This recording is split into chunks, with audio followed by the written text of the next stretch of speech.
Honorable Crotty, you may proceed with your question. Thank you, Pro Tem. I appreciate the feedback. Chair Henyo, I just want to, in reviewing my emails, I did not receive, and I have not received information on the investment committee, I think. And I could go back, so if I could ask Madam Acting Controller if her staff can send me directly the information as information is provided to the investment committee.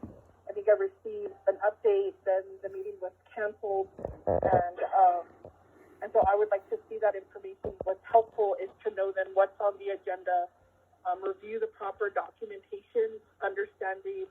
I'm not on the investment committee, but when it comes to the oversight, then we have a clear picture of what is the discussions and the recommendations from the investment committee.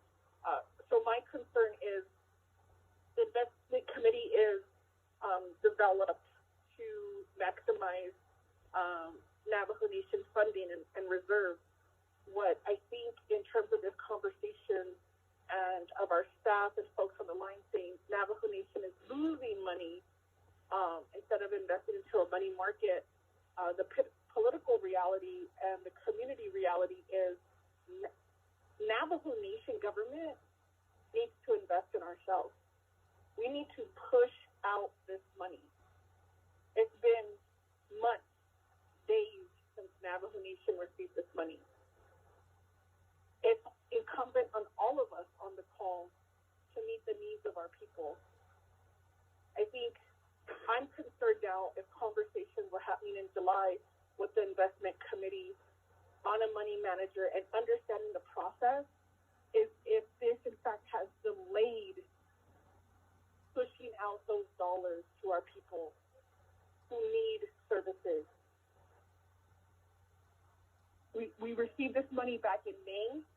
It's now the end of November, and the only folks who have benefited from this funding that's been provided by our federal government for recovery has been either defunded program or the Navajo Nation consultants who are on board.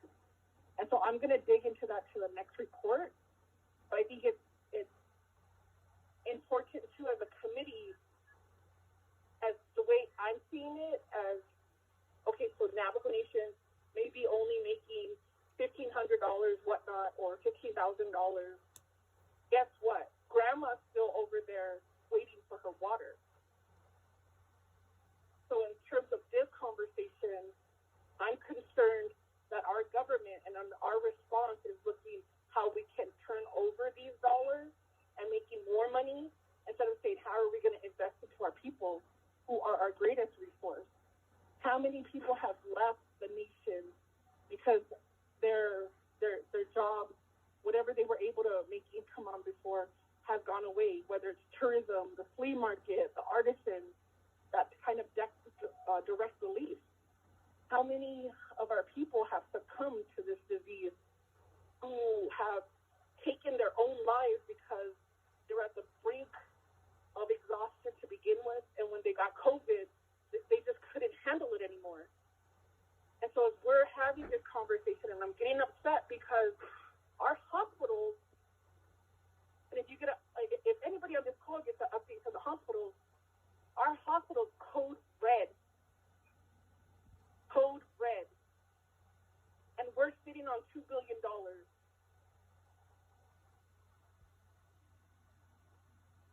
If you have to go to Northern Medical and have to be flown out to save your life, this weekend you were on a waiting list of 63 to get into an Albuquerque medical facility. You were on the waiting list 63. That is the situation that we're in. And so if the plan from the get-go on this money was to make $1 out of it, I'm not going to support any of that.